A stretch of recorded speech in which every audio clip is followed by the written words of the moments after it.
How do you describe this project?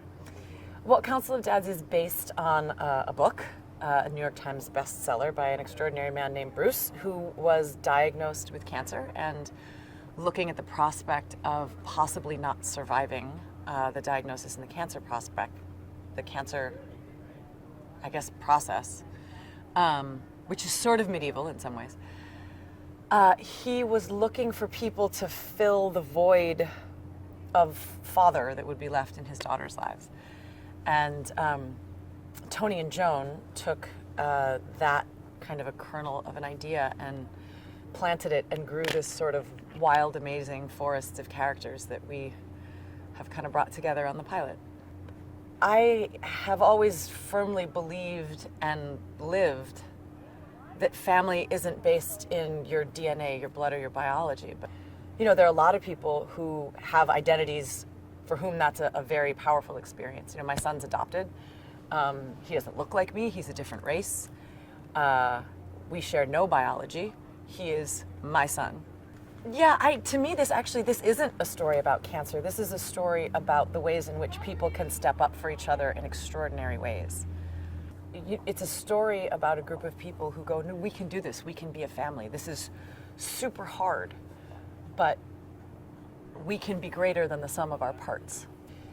This is a woman who believes you say yes. There's a sick child in the hospital who needs an adoptive family. Yes.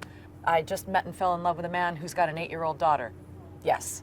My son was born a girl and told me that that was wrong, that he's really a son. You say yes. That you always lean forward. You always believe that there is a possibility, even if what you're looking at is a brick wall. Right. Well, okay, so the 3 dads, we've got Oliver, we've got Larry, and we've got Anthony. Oliver, to me, is the no-brainer because he's my best friend. He's also Black, and our daughter, she's my stepdaughter, is part Black, being raised by 2 white parents. That's super useful input. He's also gay, and we have a trans son, and while those are not the same issues, there are a lot of overlap in the community.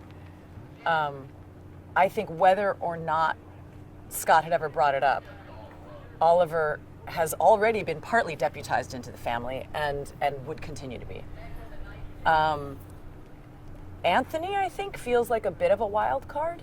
Do you know what I mean? Like, he's a single guy, he's a chef. I don't know how many restaurants you've worked in, but chefs do not have reputations of being like I don't think there are a lot of people out there who are like, I want Mario Batali raising my kids. Like, he can cook. But these are not necessarily paternal instincts. She also doesn't know him real well. I think he's her husband's friend who comes into town and she's like, you guys go do your boy thing. I'll hold down the fort. And then there's Larry. And Larry, certainly partly because he's played by Michael O'Neill, who is just phenomenal. He exudes a level of gravitas that makes you kind of initially go, you're going to be good at this. But he's also in Scott's life because he's in AA and he's an alcoholic. And I think you can make a real good case that that's a perfect person to be helping with a teenage son. But I imagine there are also some things she's heard about him in his past, like the fact that he has 2 children who aren't speaking to him, that kind of makes you go, wait, I don't know you. You're in my house. Part of why I was looking for this story is because while I'm incredibly proud of everything I've been a part of, I've been a part of stories that have put a tremendous amount of violence into our cultural conversations, groundbreaking violence in some cases. And I would like to be now a part of something that expands our sense of what it means to be compassionate human beings and what it means to look out for each other. Not that those elements aren't there in other stories, but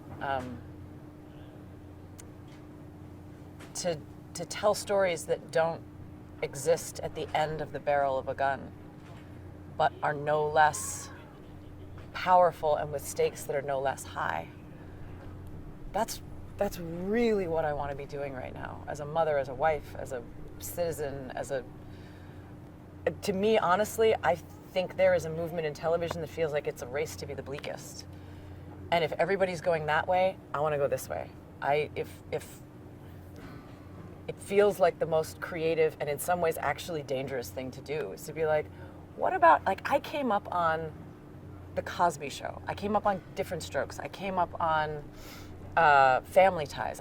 There were stories about families figuring out how to be families, because it's really hard. It's really hard to take a whole bunch of different people and put them in a family and try and serve them all. I think it's a useful conversation to have. In some ways, I'm doing this show for my kids. I've never done anything they can watch. And I think they can not only watch it, but I think they might be proud of this, and they might see themselves in it, which is potentially the greatest thing I could possibly spend my time doing, because this is what I do when I'm not with them. But I think what we're doing is redefining a contemporary American family. And I think we're taking a really honest look at what family is, because we're all sold this line that family has to do with DNA and blood, which is preposterous, because we've all been devastated by people that we're biologically related to, and we've all been saved by people with whom we share no DNA. And so I think we all hold these truths to be self-evident, but they haven't really been explored, I think, in this way. And I think maybe the most interesting thing that they're doing is there's an exploration of masculinity and of fatherhood that I haven't seen anywhere. And it starts with a book, right? It starts with a book about a man who says, who raises my kids if I can't?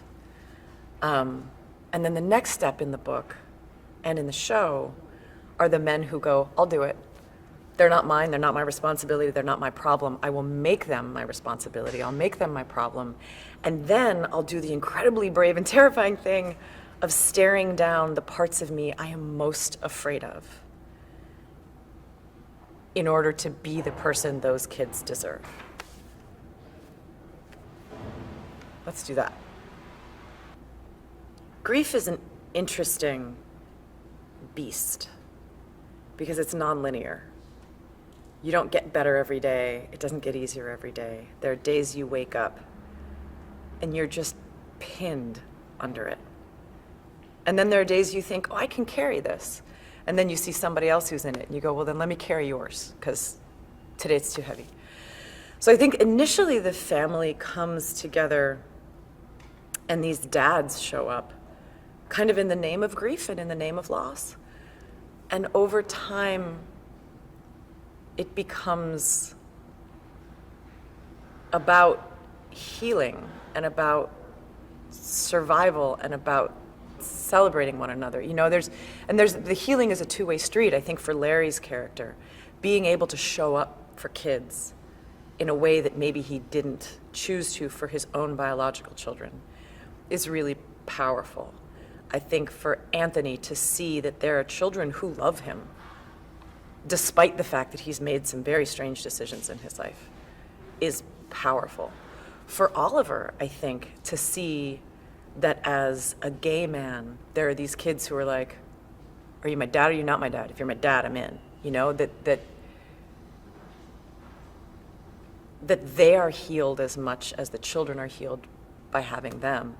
And then I think for Robin, there's this sense that to watch people help her lift those kids up is indescribably beautiful. Oh, Savannah's something else, man. It's like, it's weird and creepy and dark and haunted, and beautiful and charming. Be very careful when they hand you a cocktail, man, because there is way less filler in it than you expect. Like maybe an ice cube if you're lucky. I think what's extraordinary about Savannah is it looks like nowhere else. we're also shooting it for Savannah. We're not pretending it's something else. And so we get to shoot in these incredible Savannah landmarks. Do you know what I mean? Like Leopold's, or this amazing diner that we're at, and it never gets old. We get to shoot Savannah for Savannah, and we get to shoot these incredible landmarks. And there's a shot of Larry in the pilot, and I think they took it at Wormslow Plantation. And it's this beautiful, historic, lovely sort of arch of trees, but it's also a part of Savannah's history, which is it's a plantation. Like, I think we need to tell, and we are telling the story of, like, this is a family that is as Black as it is non-Black, living in the South. That's different from a show that shoots in Chicago or Boston or New York or LA. And as is being a family with members in the LGBTQ community, like being a family with young women of reproductive age. Like, Savannah is a place that gives us a lot of atmospheric, extraordinary beauty, and we're good. You see the sun come up with the fountain behind it and the moss. It's extraordinary. It's really beautiful. But I also think that part of being in Savannah is part of acknowledging that, like, Savannah's a complicated place.